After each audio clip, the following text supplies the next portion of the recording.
Quem é desequilibrado não pode ser candidato a presidente da República. Então, o que eu peço, eu faço um apelo. Nós estamos com 10, 12, 15 milhões de pessoas nos ouvindo. Dá uma parte, dá licença uma parte. Não lhe dou uma parte porque eu tenho 11 minutos. Não lhe dou a parte. Não lhe dou a parte. Nós estamos a 4 dias da eleição e os ânimos estão ficando cada vez mais exaltados. Você está vendo. A violência política dos meus adversários vem crescendo a cada dia. Eles nos acusam antes e depois que passam as eleições. A própria justiça deles prova a nossa inocência. Lembrem-se da absoluta necessidade dessa harmonia ao dar seu voto. Não pode dar a parte. Não lhe dou a parte porque é antirregimental. Não lhe dou a parte. É antirregimental. Não dou. Não lhe dou a parte. O filhote da ditadura. Não, senhor. Está aqui se não lhe dou a parte. O senhor tenha respeito. Filhote da ditadura. Desequilibrado. Desequilibrado. Não tem coragem de defender a ditadura. Não tem coragem de defender seus chefes. É uma pena que é um desequilibrado. Pronunciamento do presidente José Sarney. Brasileiras e brasileiros, venho conversar com vocês, venho falar das eleições e da liberdade. Depois de 29 anos, amanhã, no dia 15, 83 milhões de eleitores vão às urnas para eleger o presidente da República em eleições diretas. Temos o orgulho de proclamar que nós hoje somos a terceira grande democracia do mundo.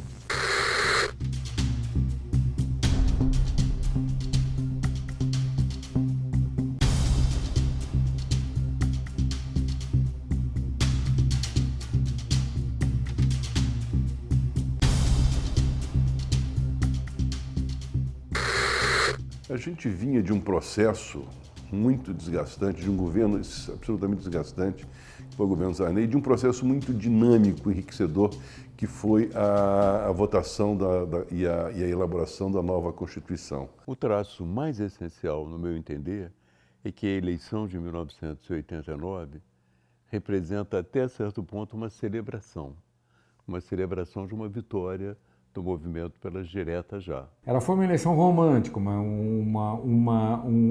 uma ocasião onde houve o nascimento de um nível de esperança, um nível de romantismo na ideia do voto. O Brasil inteiro se mobilizou em favor da eleição direta para presidente, que foi frustrada porque a emenda não passou, obviamente.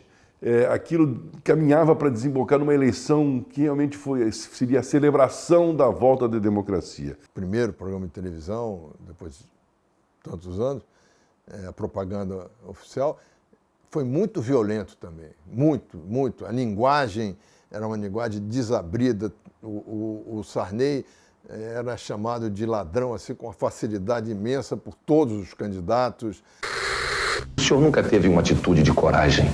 O senhor pegou uma carona na história, beneficiando-se de uma tragédia que emocionou o país. O senhor é o culpado pela maior inflação de todos os tempos. O senhor arrochou os salários do trabalhador brasileiro.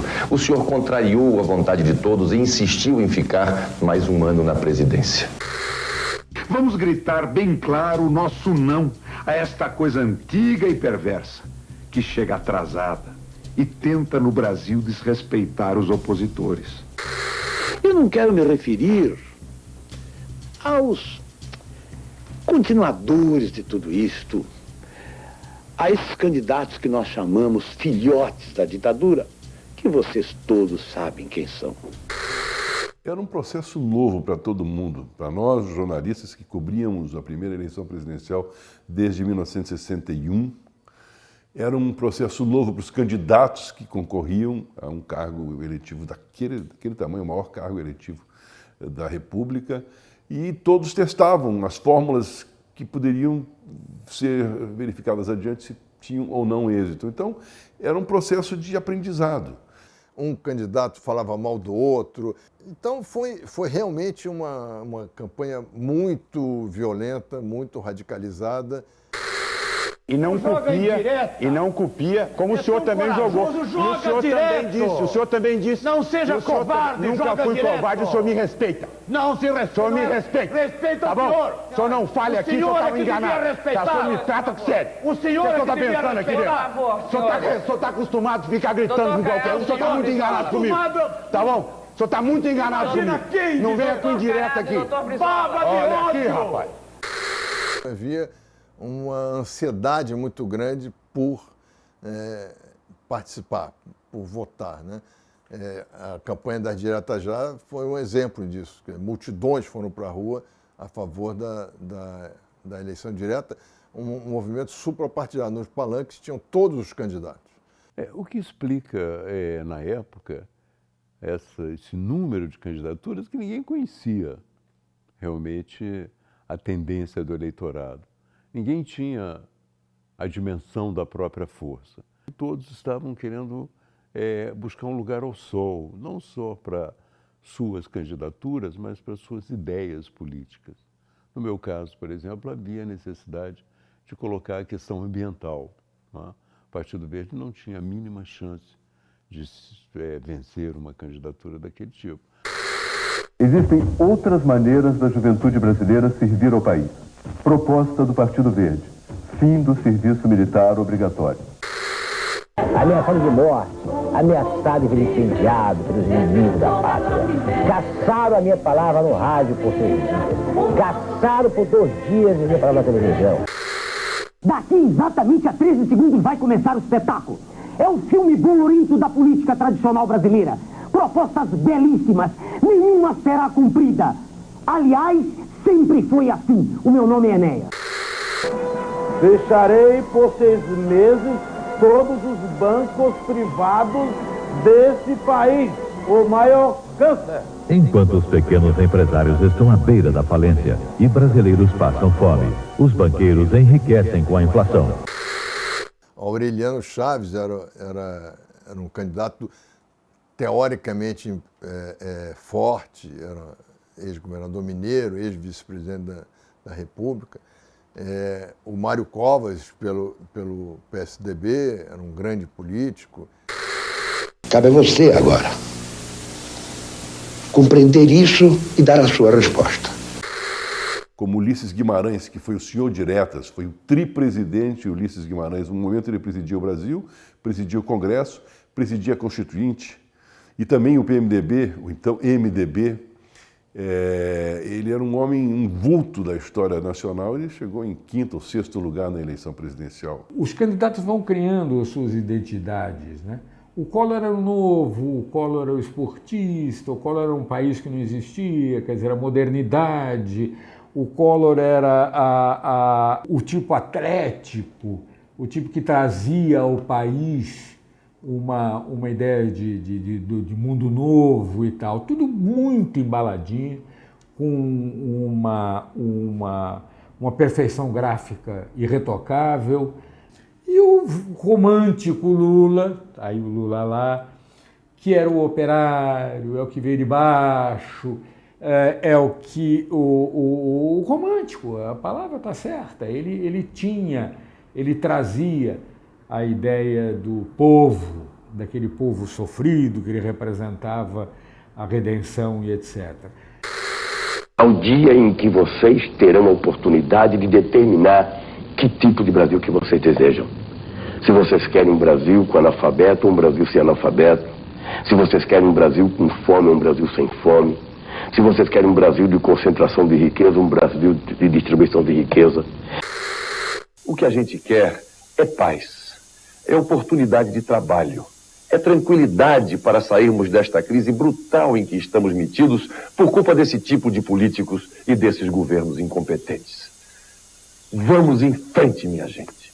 Vamos todos nós, a nossa militância, todos para diante. O fim deles está chegando. Collor era muito malicioso. Ele falava nos debates algumas coisas, entende? Que eram sugestões que ele dava para o Lula de que poderia denunciá-lo ou comprometê-lo. Houve o caso, aquele célebre caso do Collor, apresentando a mãe da Lurian acusando o Lula. Quando nós já estávamos com a campanha levantada e já praticamente avançando a ponto de matematicamente a gente ganhar, já havia hipótese, eles colocaram no ar um take de uma mulher chamada Miriam Cordeiro, que tinha sido namorada, digamos assim, quase uma esposa namorada do Lula quando o Lula ficou viúvo. Não sei se você sabe que o Lula ficou viúvo. Como é que eu posso apoiar um homem que me ofereceu dinheiro, quando ele soube que eu estava grávida de um filho dele, ele me ofereceu dinheiro para mim abortar. Chegamos, o Lula, subiu para o andar de cima e se fechou numa sala. Ficou lá e a gente meio que fazendo uma reunião de Estado-Maior, o Gusquem, o Zé de Seu, não sei o que, como vamos responder, como não sei o que e tal. Aí eu falei, tá bom, então é assim, eu vou falar com o Lula. Eu subi com a fita para mostrar para ele, porque ele não tinha visto o caso do avião. Cheguei lá, ele estava sentado numa cadeira meio assim, refestelado. Falei, Lulão, tá aqui, ó, vamos assistir o que aconteceu, porque nós preparamos lá uma linha de resposta e você precisa ver para poder responder com credibilidade. Ele disse, não, eu não vou assistir. Eu falei, como não vou assistir? Não vou assistir. Não quero saber o que eu já disse para você que eu vou dizer que a minha filha é resultado de um gesto de amor. Eu vou dizer isso, não vou dizer mais nada. Eu não vou politizar nada.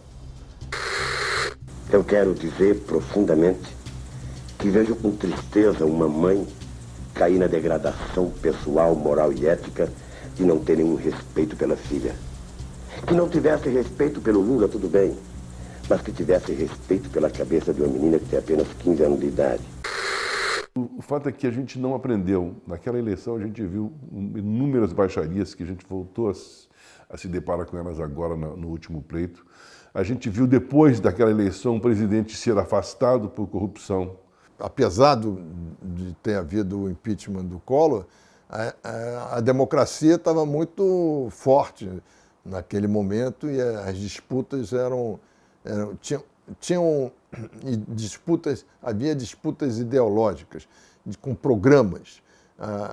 Os candidatos representavam campos distintos e você sabia exatamente quem era o quê, quem era a direita, quem era a esquerda, quem era centro, você sabia perfeitamente. Hoje em dia não tem mais possibilidade de você definir tão claramente quanto havia naquele momento.